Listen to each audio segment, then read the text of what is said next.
Hey guys, it's Brendan the Paleo Dude, and welcome back to another exciting Jurassic World unboxing and review video. Today we'll be taking a look at the new Jurassic World Rebirth Frenzy Pack dinosaurs. This assortment has 3 new molds and a retool. I'm most excited for the Edmontonia, as this is a local dinosaur, and a super massive one for the Frenzy Pack for the basic figure assortment. It's very heavy. It really feels like it should be in a larger size scale. So, they've also got this guy. I'm gonna try to pronounce his name later, same as this one. And then the Proceratosaurus, which I'm pretty sure is a repackage from the 2021 lineup, Dino Escape, I think. I'm currently out right now at a hotel, so I don't have the figures to compare it to. We'll start off with the Edmontonia. So I found these guys at a Walmart in Canada. Absolutely scored. I was not expecting to see them released at all yet. So real quick, the back of the packaging is pretty simple. It's got all black, the logo on it, and then all the dinosaurs from the lineup, including the one we just unboxed. So Edmontonia is a nodosaur type of ankylosaur, and they did a great job adapting it into a figure. It's got pretty long legs too. So there it is standing. The tail is painted at the base, which is very interesting. I was not expecting them to do that for this figure, especially on the bottom of the tail.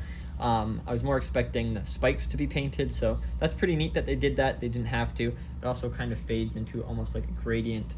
We'll get the scan code real quick for you guys who need it. I don't know if the app's updated yet. There it is. And if not, I'll include it in the scan code video later. These spikes on the side of the body, these are rubber, and it's kind of like a shell placed over top. On the back, these big spikes are also rubbery, which is nice because if they were painted, we probably would not have them as sharp and they would rub. So the paint would kind of come off the tips. I've seen that with a few figures whenever you like throw them in a bin or whatever. So I love that Mattel's doing that now with these new figures, including these rubbery parts to them. The face paint's really nice. We've got some paint on the bottom, which matches the underbelly, this kind of lighter green, and then its eye is highlighted with this darker green, which really makes it stand out from the bottom green. And the beak is also painted both top and bottom, which is really nice. I'm glad they did that detail. And the head has a bunch of little scales on the bottom, and the top has these big armor plates, which are textured really nicely. The neck can go side to side, you can rotate it, and you can kind of do it a little up and a little down, but that's the range of motion, which is fine. I would have liked it to go more up and down. I might try and play with it later and see if I can get it to do that, but I don't think it does. And the legs have these really nice kind of grooves on them where the muscles are, and there's some underbelly detail as well with flaps and folds and whatnot. So this figure is fantastic. They did a great job on the armor on the back too, having all these different spikes and patterns all the way down to the tail, and the tail articulation is also very fun. So there's the Edmontonia. Let's try and pronounce this guy's name. Torvoneustes?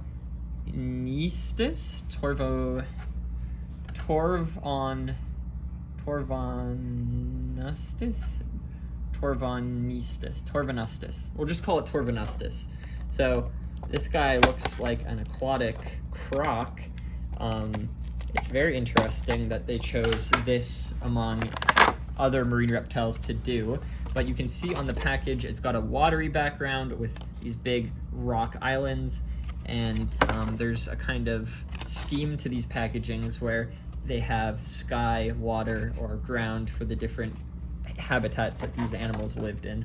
So the flippers are all articulated, the front ones and the back ones. This is a very unique figure because it's got these huge back paddles, absolutely massive, and then these very tiny front flippers, which I think is really cool.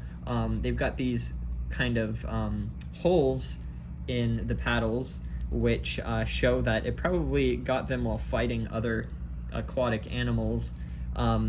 And I really love that detail. When the sculptors include the little scratches and scars, like you can see on the face, there's these very apparent scratch marks along the jaw.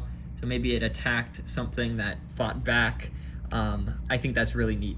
And the rest of the body has this really nice small scaling texture, almost like a lizard, all the way down to the tail. And then it has these kind of fishy, fibrous-like details on the tail fin and on the flippers themselves. You can see the scales also go down to the tip there. That is very interesting, and I believe these are the different fingers and digits in the paddles, so that's also a cool detail. The underside doesn't seem to have any scaling detail, which is fine, but it does have some paint detail, which is really nice. That stops at the base. We'll grab that scan code before I forget, which I'll also include in a different scan code video if you guys weren't able to get that. Now, the front of the head has these notches, you can see right there and there, which are a really neat tooth detail, little gap.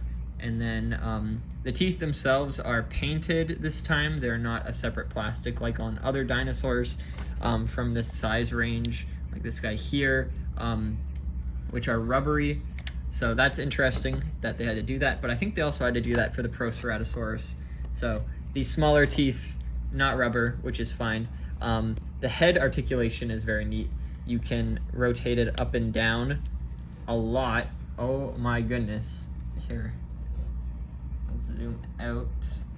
So that is a funky looking guy right there. He is probably one of the most unique Jurassic figures I've ever seen, just for this silly pose alone.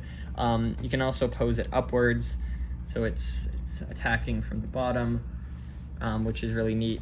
And of course the long jaws snapping open and closed is a cool detail. It's got this like hump behind the head, and that kind of raises up and then back down. I love that this pattern on the back continues on the head and down the snout. That is a very unique pattern for it, and it kind of goes on the shoulders as well as little dots and little lines. So the eye is also orange, and the inside of the mouth top is unpainted, and then the tongue is painted, which is nice, and these little flaps back there as well. So this figure is awesome, and a very surprising addition to the lineup nonetheless, and of course an extremely unique one, so I'm glad to see it. Fits well with a lot of the oddballs in this line. So next we'll be doing Iani. I'm just gonna call it Iani. Little ornithopod looking dinosaur with a very long tail. I was expecting them to do something like Lielnosaura or something, or Hypsilodon, Solophodon, whatever. But again, this is quite an interesting dinosaur to include. They seem to have a lot of unique dinosaurs in this lineup and past lineups. And I'm pretty sure eventually they'll make every single one at this rate, but it's cool to see that they included feathery hair on the body going down to halfway down the tail. You can see it on the legs there. They've sculpted it in along the body. Even the arms have that on it. So I think that's really neat that this feather hair is on this little guy. I see a lot of paleo art with it on it, so very unique, makes it stand out from the other ornithopods. It's got a beak that's fully painted, thank goodness. That would have been tragic if they did not. And it almost has like a parrot-like vibe to it with its head. Let me try and zoom in. So you can see it's got purple around the eye, which really highlights and makes that yellow eye stand out even more.